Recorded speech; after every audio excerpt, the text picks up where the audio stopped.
Del, hindi ka. Hindi ka. Nagka-ika pa eh.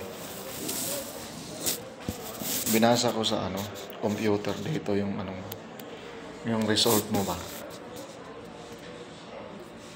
Dok, ano po yung result ng namin, Dok? Yung findings ng... Yung findings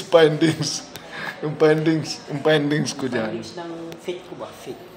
Yung pito. Findings ng paa mo yun. Binasa ko yun kasi yung range ng ng uric pala natin is nasa 7.0 lang siya pag mga lalaki. Pag babae, 5.7. So lalaki tayo. So nakita ko yung result nung mo, yung laboratory mo kanina, pumalo ka sa 8.30. So lumagpas ka sa kailangan mong mag-undergo ng 1 week medicine. Restahan kita ng diatabs at saka diatabs. Ano masabi mo? Hindi ako nagtatay.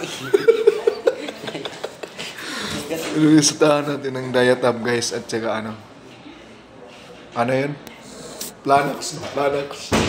Sakit sa katawan yun. Restahan natin ng Planax at saka ng diatabs. Hindi na guys, na to. Para matawa lang kayo. Hintayin natin yung findings ng doktor. Babasahin niya yung result eh. So abangan niyo mamaya guys kung anong i-reseta sa kanya. Pag ako niyan, restahan ko ng yan eh. Diatabs at saka Planax. Para sakit sa katawan.